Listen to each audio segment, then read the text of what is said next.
can reduce your taxes by $100 a week.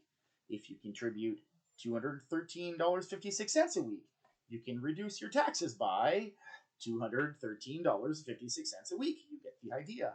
Of course, it's much easier to increase your taxes than it is to reduce them. To increase taxation at source, you just write a number in the box on your TD1. This will take about half a second. Done.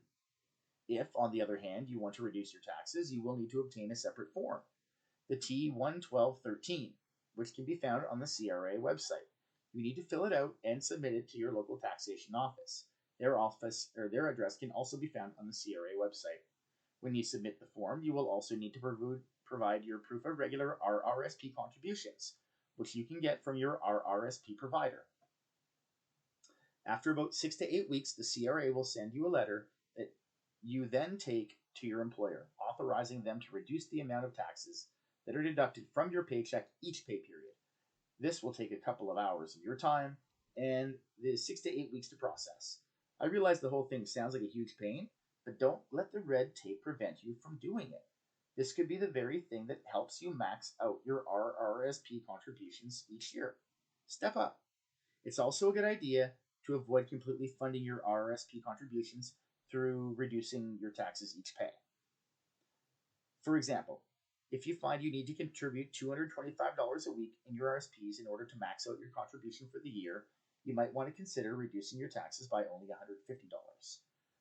While you certainly don't want to be loaning the government money, you also don't want to reduce your weekly taxes so much that you end up owing them money upon filing.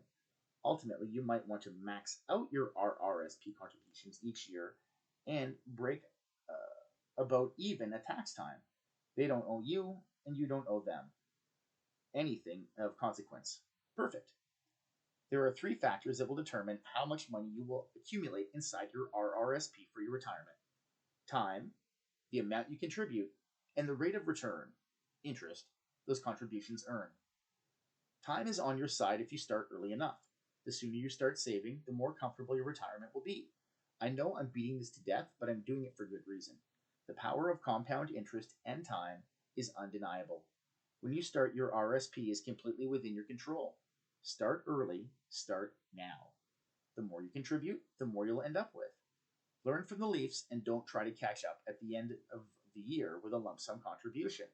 The plan is rarely a good one. For most Canadians, the only effective way to contribute to your RSP is by paying yourself first through regular automatic payday transfers. Be assertive and contribute the maximum you are allowed. I promise you will not regret it. It will make a huge impact in the years to come and will have the added advantage of reducing your taxes now. Make sure you are not loaning the government money by getting a tax refund when you could be using that money yourself. Instead, take advantage of the T1213 form to reduce the tax on each paycheck and pay that money to yourself. How much you contribute is completely within your control. Max out. The third factor we need to talk about is your rate of return. Not so much control. I occasionally hear someone say that they bought an RRSP. Technically, you don't buy an RRSP, you open it, not unlike opening a bank account. Then you put your money into the RRSP. Remember, it's like a vault, where it can be invested in many different ways. You can leave it in cash, just like it were a regular bank account. You can invest it in stocks, bonds, GICs, treasury bills, term deposits, mutual funds, ETFs, and a whole bunch of other stuff you don't need to know about right now. There are more opinions out there about the best investment options than there are opinions on Don Cherry and his wardrobe. In fact, some people are so intimidable by the dizzy array by the investment products available that it causes them to delay starting their RRSPs. Do not let this happen to you. I just realized they made a mistake and go back. In fact, some people are so intimidated, that's the word, by the dizzying array of investment products available that it causes them to delay starting their RRSPs. Do not let this happen to you. For starting an RRSP, I recommend 2 options. First, a cash deposit in your RRSP is about as safe and easy as it gets. Second, guaranteed income certificates, GICs, are also incredibly safe and easy to implement. Both of these choices are good decisions, especially if their simplicity and security provide you with the level of comfort you require to start your RRSP. Both of these options are fine while you build up your savings and increase your knowledge of investment products.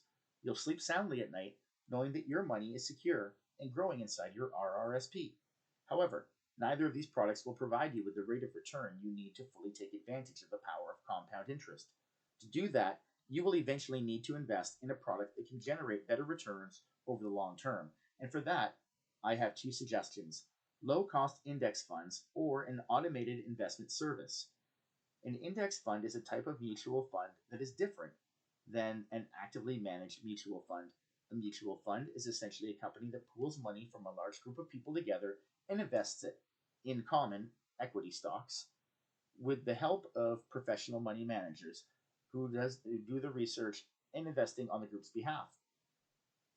The fund manager and his team try to determine which stocks are going to perform well, go up in value, in the future.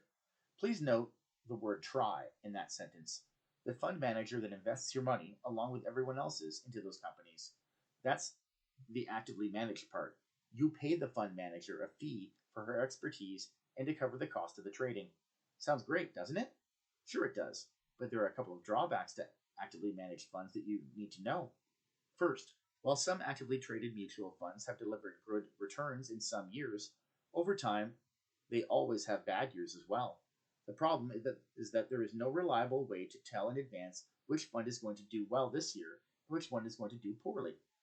History is not a good indicator. There is no evidence to suggest that a fund that performs strongly one year will do so again in the next. In fact, some experts say the reverse is more than often true, that an equity fund that turned in a strong performance in recent years is more likely a candidate to lose money in upcoming years. The second problem with actively managed mutual funds is that they are expensive, sometimes very expensive. The fees attached to mutual funds are called management expense ratios, MERs. These fees are the percentage of your holdings in the fund that you pay to the fund manager annually. They typically range from about 2% to 3%. That doesn't sound like a lot. Remember compound interest?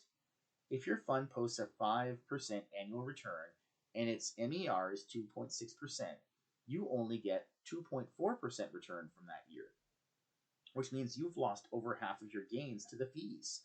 Worse, if the same fund posts a minus 3% return the following year, you still pay the 2.6% MER, and you would end up losing 5.6% of your money. Terrifyingly, if the fund posts an abysmal return of minus 13.1% the next year, you would still pay the 2.6% and end up with a more abysmal return of minus 15.7%. These high fees come right out of your portfolio. It can have a huge negative impact on how much money you will end up with later in life. Over time, you could lose over half of your returns, potentially hundreds of thousands of dollars, just because of high fund fees. An index fund is different. You still pool your money with a large group of people, but this investment reflects the overall performance in an entire stock index. A stock index is a benchmark that shows the performance of hundreds of the largest and most frequently traded stocks on a stock exchange, like the Toronto Stock Exchange, the TSX, or the New York Stock Exchange, the NYSE. Rather than trying to predict which individual stocks are going to be hot year after year, an impossible feat, which is precisely why all actively traded funds have bad years, an index fund's performance doesn't try to predict anything. It assumes that the value of the overall market will always increase over the long term. This assumption has always proven to be true. Index funds can't underperform the market because they own the market. It should be noted that markets do fluctuate, and there will be times when the market falls, and the value of your index funds holdings drops with them. However, this will work to your advantage as long as you continue to buy into the index fund through your regular contributions while the market is down. Buying your index fund when the market is down means each individual fund you buy will be at a lower price. So every time you contribute, you will be buying more shares.